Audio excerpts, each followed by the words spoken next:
Bonjour à toutes et à tous, bienvenue. Comme vous pouvez le constater, on est dans des locaux tout neufs qui ne sont pas encore occupés. Ce sont les locaux du PIMS, le point d'information médiation multiservice de Lyon Métropole, qui va partager ses locaux avec la CAF.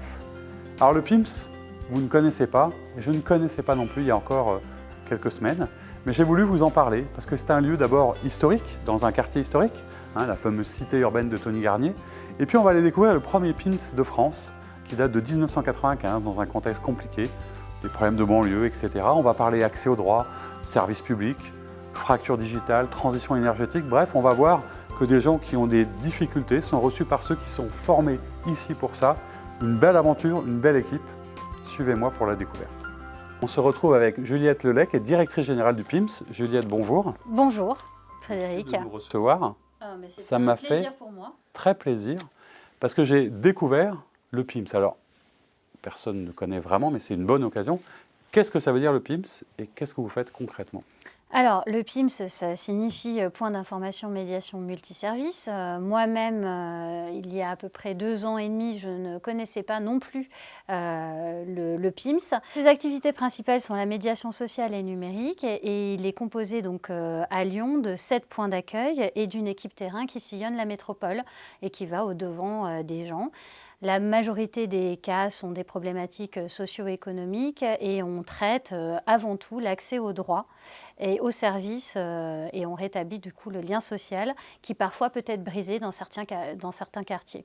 Donc implanté majoritairement dans les quartiers politiques de la ville, la volonté au départ des grandes entreprises publiques était vraiment de renouer quelque chose qui s'était brisé suite aux émeutes dans les... Le premier PIMS, alors il faut rappeler qu'à Lyon, c'est le premier de France, ici dans le quartier États-Unis, et que ça a 25 ans, puisque vous allez fêter votre anniversaire, alors qui a été un petit peu retardé du fait de la situation sanitaire, mais 25 ans, et c'est un moment de contexte un peu délicat, politique de la ville, emploi jeune, on cherche à renouer le dialogue, la politique des grands frères, les quartiers, etc.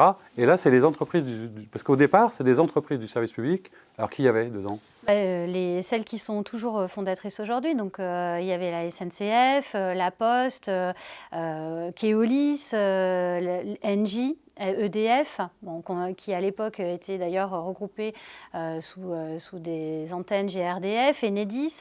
Voilà, donc ces grandes entreprises, Veolia bien évidemment, souhaitent renouer le lien avec les habitants et de fait, ont vraiment le sentiment qu'il manque quelque chose dans ces quartiers politiques de la ville. Et créer ce point d'information médiation multiservice, qui va énormément évoluer avec le temps. Oui, parce que je me souviens qu'au début, il y avait du Minitel et un écrivain public. C'est ça. Alors, je suppose que le Minitel n'existe plus, mais l'écrivain public peut-être encore, parce qu'il y a beaucoup de demandes, je suppose, de démarches. Alors, ça reste effectivement très très présent, les demandes de démarches, mais voilà, la notion de multiservice pouvait s'étendre. On traitait également les amendes TCL. Donc, beaucoup de personnes viennent encore au PIMS en disant j'aimerais que vous m'aidiez à faire sauter mon amende TCL. Aujourd'hui, ça n'est plus. On a totalement évolué. On a évolué aussi parce qu'on a eu des labellisations successives étatiques. Donc, ça a commencé en 2017 avec la maison de service au public, qui est aujourd'hui devenue le label France Service et qui regroupe un panel d'opérateurs publics pour lesquels nous réalisons des accueils de premier niveau sur un ensemble de démarches d'accès aux droits, mais aussi administratives, qui peuvent s'apparenter tout à fait à celles qu'un écrivain public réalise. D'accord. Alors, les populations qui sont concernées, qu'est-ce qui vient vous voir ? On est dans un quartier qui n'est pas simple, mais oui. Qui vient ? Avant tout, des personnes qui sont en proximité. Donc vraiment, le PIMS marche par le bouche à oreille. On est d'année en année surpris par le nombre de personnes supplémentaires qui franchissent la porte de nos PIMS.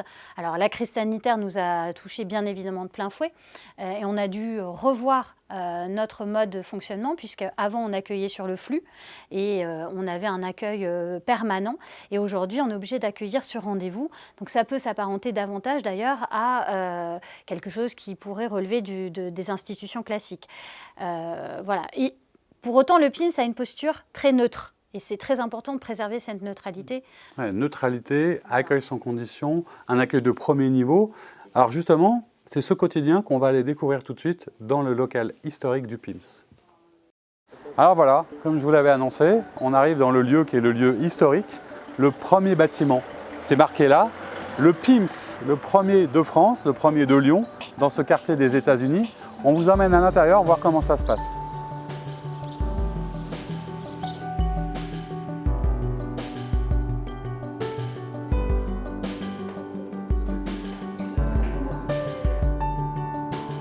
En quoi ça consiste du coup votre travail au quotidien? Ça, vous faites l'accueil, mais vous faites plein de choses en fait. C'est ça. Vous êtes un peu polyvalentes toutes? Plus à l'accueil, oui, on est tous polyvalents. Aujourd'hui, il nous manque un médiateur. On doit être 3 normalement, il faut qu'il ait en formation. Du coup, je suis plus à l'accueil parce que je suis plus ancienne. Vanessa a commencé il n'y a pas très longtemps. Et comment vous raconteriez votre mission? Qu'est-ce que ça fait pour vous? Je suppose que ça donne du sens à votre travail et à votre quotidien. Ah moi j'ai enfin trouvé le boulot de mes rêves. Et jamais trop tard alors pour trouver le boulot. Jamais trop tard. Là vous avez l'impression d'être particulièrement utile, je suppose. Comment les gens vous le disent? Est-ce qu'ils vous le disent? Est-ce qu'ils vous remercient? Comment ça se passe? Hier on a eu un couscous. Ah. Il y a un monsieur qui est passé en disant ma femme vous amène le couscous, pour combien de personnes il faut le faire? Les gens reviennent, les gens nous redisent à quel point c'est important. Il y a quand même pas mal de gens qui sont extrêmement reconnaissants, qui nous disent sans vous on ne pourrait pas. Et globalement d'ailleurs c'est vrai que c'est intéressant parce que souvent on a une image peut-être dans les quartiers un peu difficiles, mais il y a quand même toujours beaucoup, une bonne ambiance, les gens sont... Il y a peu de gens qui haussent le ton, peu d'agressivité. Heureusement que vous êtes là et puis on va vous laisser travailler du coup parce qu'il y a du monde qui attend. Merci beaucoup Barbara. Et bonne journée à vous. Merci à vous aussi. Au revoir.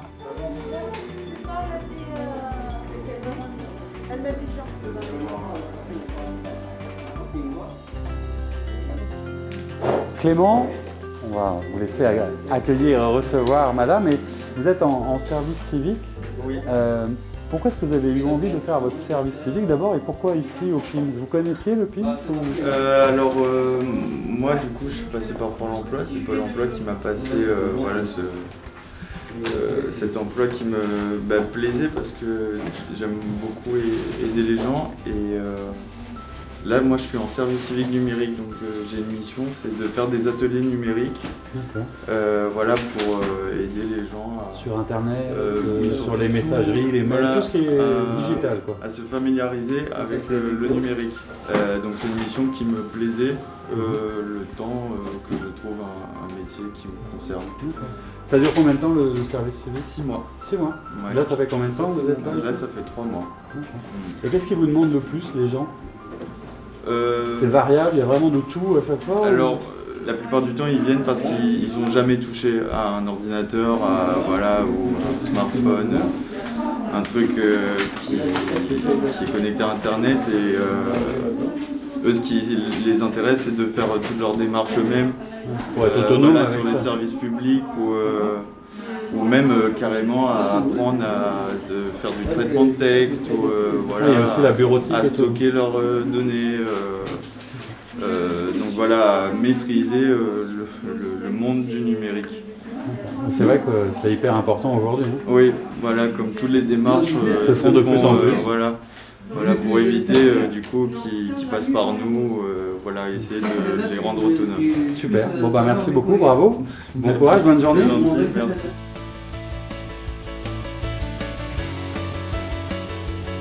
D'accord, donc dans le cadre de votre formation, vous faites un stage obligatoire? Ouais, parce que en gros, ma formation, elle est dans l'aide à la personne, tout ça.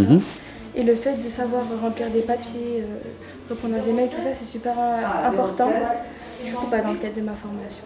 Et vous connaissiez le PIMS avant ou pas du tout? Oui, je connaissais de mon ancien... En fait, j'ai fait un bac SPVL, service de proximité et vie locale, et tout ce qui est social, médiation, et du coup, je connaissais déjà de l'avant. D'accord. Et vous habitez dans le quartier ou pas du tout? J'habite à Chaponneau. Ah oui, ça fait une petite trotte pour venir ici alors? Ouais, je viens en métro, donc ça va. Ça va? Ouais. Et comment ça se passe? Vous faites un stage de combien de temps alors? C'est un stage d'1 mois. Ouais. Pour l'instant, ça fait qu'une semaine. Voilà. Et vous êtes contente? Ça se passe bien? Pour l'instant, ça se passe super bien. Ouais. Qu'est-ce qu'ils vous demandent de plus les gens quand ils viennent? La plupart du temps, c'est pour remplir des documents, des dossiers, regarder les mails, répondre aux mails. Oui, parce que la plupart, ils ne maîtrisent pas bien soit l'outil informatique, soit la langue, etc. Bon, ils sont tous contents d'être là et ils trouvent que c'est important d'être aidés quand même, je suppose. Ouais. Et pour vous, qu'est-ce que ça vous fait? Alors, ça fait plaisir de pouvoir aider les gens ou... Ouais, du coup, Vous avez l'impression d'être utile, quoi. Je me sens utile, du coup, et c'est le but. Bon, c'est super. Bon, bravo, on vous laisse travailler alors. Merci beaucoup. On est de retour avec Juliette Lelay pour poursuivre notre discussion. Alors, on a vu effectivement comment ça se passait. Il y a de tout, hein, il y a vraiment des démarches particulières. Ce qu'on a pu constater, c'est qu'il y a quand même sans doute moins de jeunes, et c'est peut-être une de vos difficultés. Il y a les parents beaucoup, il y a des personnes âgées qui viennent, mais il y a un peu moins les jeunes. Comment est-ce que ça peut s'expliquer, ça? Alors, c'est compliqué à vraiment... En fait, le public jeune est un public qui est difficile à capter par la majorité des associations ou des institutions, parce que c'est un public très versatile. Il change énormément. Voilà, il n'a pas forcément non plus la notion de ce qui est bon pour lui. Il est toujours en permanence en train de se projeter et en même temps de ne pas vraiment vivre l'instant présent. Donc, nous, ce qu'on a constaté, c'est que souvent, le jeune qui va franchir la porte du PIMS, c'est qu'il est totalement acculé et qu'il doit réaliser une démarche administrative. Il est un peu obligé, quoi. Voilà, un peu forcé, voilà. Mais spontanément, il ne va pas se dire « Tiens, j'ai envie de m'inscrire à la mission locale, je ne sais pas vraiment comment on fait, ou j'aimerais bien refaire un CV, ou c'est vrai que tiens, pour ma demande de logement, je ne comprends pas très bien le site et je pourrais passer par le PIMS. » Ça, ce n'est absolument pas quelque chose qui va traverser l'esprit du jeune, surtout aussi qu'on est peu connu. Pas très visible. Vous l'avez vu, puisque vous revenez du PIMS historique, c'est quand même en plein cœur du quartier. Les enseignes sont un peu, on va dire, passées. Voilà. Vintage. C'est exactement ça. Donc voilà, donc seuls les gens de bouche à oreille connaissent et effectivement, ce n'est pas très attirant pour un jeune. Il n'y a pas un espace numérique non plus qui soit conséquent et qui nous permettrait de pouvoir lui dire bah, tiens, là, tu as à ta disposition un ensemble d'outils. Tu peux t'en servir, on est là pour t'accompagner. Ouais, d'autant qu'il y a, alors c'est intéressant parce qu'évidemment, on est dans une période où la communication, les réseaux sociaux, mais aussi le numérique, j'allais dire, on va bientôt arriver à une dématérialisation totale pour tout ce qui est service public. Et vous avez d'ailleurs, il y a un jeune en service civique qui est spécialisé dans l'accueil du numérique. Comment est-ce qu'on fait pour éviter cette fracture numérique aujourd'hui, cette fracture digitale qu'on constate de plus en plus, hein? Alors, je pense qu'on ne peut l'éviter. Ça, c'est malheureusement, sans vouloir être fataliste, hein, aujourd'hui, elle est présente. C'est comment on essaye au maximum de pouvoir la juguler. Donc, quand je dis juguler, ça veut dire qu'on accompagne de plus en plus les personnes qui sont déjà en situation de fracture pour essayer au maximum faire en sorte que ça n'empiète pas sur leur vie quotidienne et que ça ne les bloque pas dans les démarches d'accès aux droits qui sont fondamentales pour elles. Donc on a mis en place, déjà il y a depuis 2 ans, un service numérique renforcé. D'abord on a commencé par former nos médiateurs à la médiation numérique et ça signifie vraiment avoir la bonne posture, connaître non seulement le maniement des outils mais savoir transmettre ce maniement. Et puis on a mis en place un programme aussi d'accompagnement à domicile pour les personnes qui ne franchissent pas la porte de nos PIMS. On parlait des jeunes mais on oublie aussi souvent les personnes âgées ou en difficulté de mobilité. Donc là, on va au-devant de ces personnes-là, on rentre chez elles dans leur intimité, ce qui peut parfois être un peu perturbant, et en même temps, on les accompagne sur l'outil numérique. Et on a de très bons résultats, en tout cas sur un programme qu'on mène avec un partenaire qui est Malakoff Humanis. Très bons résultats parce qu'en fait, on se rend compte que d'avoir un programme long terme d'accompagnement, c'est la solution pour juguler cette fracture numérique. Donc aujourd'hui, la métropole développe un programme de passe numérique dont on est expérimentateur et on espère qu'on va pouvoir continuer à expérimenter ça sur nos sites et dans nos lieux même d'accueil. Après, ça reste difficile et on n'est pas les seuls à devoir agir parce que voilà, on sait très bien que cette fracture, elle est présente et elle touche énormément de personnes. Alors ce qu'on a constaté aussi quand on était sur place tout à l'heure, et d'abord c'est qu'il y avait vraiment une ambiance assez agréable, on sent que les gens sont contents d'être là, sont reconnaissants de tout ce qui se passe, et on a senti aussi ce qui vous tient à cœur, c'est, vous l'évoquez souvent, ce lien social, c'est-à-dire que vous êtes vraiment à la fois un acteur du quartier, et vous l'avez constaté particulièrement pendant le confinement, puisque vous étiez presque quasiment les seuls à pouvoir être ouverts, c'est ça ?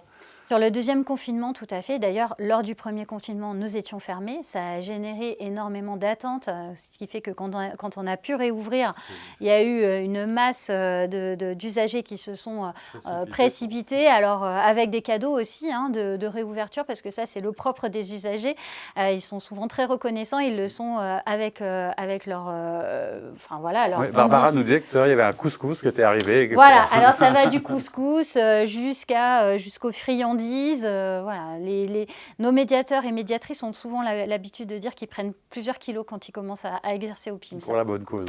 Voilà, donc effectivement, ce lien social a pu être rétabli lors du deuxième confinement. Ce lien social avait vraiment besoin d'être maintenu puisque les gens avaient effectivement subi la fracture numérique dont on parlait précédemment de plein fouet, et puis ils s'étaient retrouvés aussi très éloignés de leurs proches. Ouais, ils avaient besoin de parler, on sent qu'ils ont besoin de parler.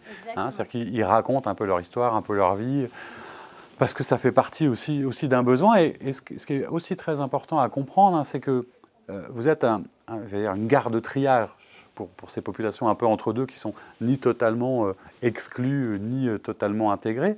Et vous les aidez dans des démarches, mais vous n'êtes pas le service public. C'est-à-dire que vous travaillez de concert avec tous les partenaires. Vous ne vous substituez pas à la mécanique du service public. C'est une manière d'accéder au service public, c'est ça? Voilà, c'est la définition même de la médiation.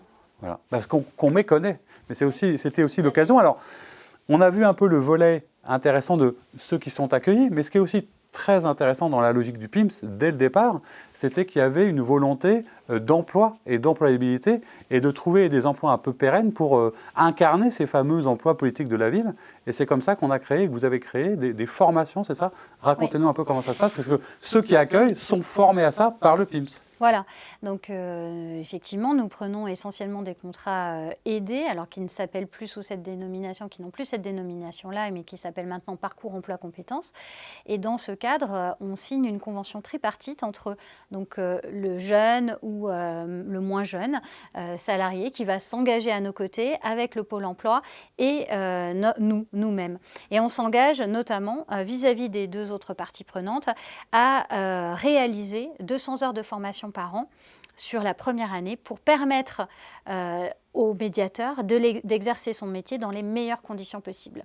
Donc on a de la prévention et de la gestion des conflits, on a de savoir être et communiquer et avoir la bonne posture quand on réalise une médiation, et puis on a de la connaissance technique, purement et simplement, voilà, qui est dispensée par nos opérateurs. Il y a d'ailleurs aujourd'hui, on a quelques images, il y a d'ailleurs aujourd'hui une formation dans vos locaux. Voilà. Parce que c'est une formation à la fois certifiante, c'est ça? Enfin, c'est un vrai métier, un vrai diplôme reconnu aujourd'hui. Tout à fait. Alors le réseau de l'Union des PIMS a donc été reconnu AFNOR, donc norme AFNOR, médiation sociale, depuis l'année dernière. Et donc aujourd'hui, on est vraiment certifiant dans nos accompagnements. Et pour qu'on se rende compte, juste en quelques chiffres, il y a combien de médiateurs et vous recevez combien de personnes à l'échelle de la métropole? Alors aujourd'hui, on a 40 médiateurs au sein du PIMS Lyon Métropole et où l'on reçoit, hors période crise sanitaire, à peu près 200 000 personnes par an. Ce qui est quand même pas rien. Non, voilà. On est d'accord. Alors vous fêtez vos 25 ans, avec un peu de retard, il va y avoir sans doute un événement et on est dans vos nouveaux locaux. Et donc, qu'est-ce qu'on peut vous souhaiter pour l'année qui arrive? Vous allez vous installer dans un espace à la fois plus fonctionnel, plus chaleureux, peut-être plus près d'autres services publics. Qu'est-ce que c'est que cet endroit aujourd'hui pour vous? Qu'est-ce que ça représente? C'est une opportunité vraiment, justement, tout à fait partenariale, puisque cette opportunité, c'est la CAF qui nous a proposé de nous installer avec eux dans leurs nouveaux locaux. Ce sont des anciens locaux qui ont été réhabilités, réaménagés sur 2 étages supplémentaires. Et la volonté de la CAF, c'était de dire, vous êtes opérateur France Service, vous réalisez notre accueil de premier niveau, voilà, soyez présents parmi nous et collaborons ensemble au sein de ce bel immeuble qui est au cœur du quartier des États-Unis. Voilà, qui est le site historique quelque part, le quartier historique au 75 rue Jean Sarrazin, mais qui se trouve place du marché du 8 mai 1945. Au niveau de la métropole, vous avez plein de partenaires, les entreprises et je suppose les collectivités. Est-ce que vous avez des besoins, des demandes, des aspirations, des projets un peu avec tous vos partenaires pour encore à la fois peut-être mieux faire connaître ou développer votre activité d'accueil? Oui, alors nos projets, on fulmine de projets, hein, on va dire. Donc, mais un des très beaux projets qui me tient énormément à cœur, c'est que j'aimerais pouvoir monter avec justement la participation des collectivités et d'autres acteurs, quels qu'ils soient, c'est le projet de tiers-lieu numérique au sein d'un quartier politique de la ville. Pourquoi un tiers-lieu numérique dans un quartier politique de la ville? Parce que justement, ce serait un lieu de mixité sociale. On se rend compte souvent qu'on est quand même très, on va dire, ghettoisé, hein, dans certains quartiers, qu'on a du mal à faire entrer d'autres prestations. Et ce tiers-lieu numérique serait l'occasion donc d'être à la fois un lieu qui pourrait accueillir un Fab Lab, qui pourrait accueillir de l'accompagnement numérique tel qu'on le fait aujourd'hui et dont on discutait précédemment, de formation via le numérique, des usagers des quartiers, mais aussi de ceux qui viendraient spécialement pour justement le Fab Lab et autres, un lieu également d'accueil pour des associations qui pourraient exercer d'autres activités. Voilà, donc ça, c'est vraiment cette idée de cœur de quartier, de faire vivre et de faire participer l'ensemble des habitants à ce projet. Parce qu'aujourd'hui, je crois pertinemment que rendre acteurs les habitants, c'est aussi l'un des grands sujets fondamentaux qui va faire bouger les quartiers, mais qui va aussi faire bouger chacun dans son petit précaré. Voilà, les reconnaître, les accueillir, les respecter, faire en sorte qu'ils se comprennent, etc. C'est un peu l'esprit. Alors, on reviendra pour l'inauguration, ça c'est promis, puis on suivra avec attention le tiers-lieu numérique. Merci Juliette Lelay de nous avoir reçus. Merci à vous. Merci et bravo pour votre engagement et votre accueil, et bravo à toute l'équipe. Merci de nous avoir suivis et on se retrouve très bientôt pour une nouvelle émission.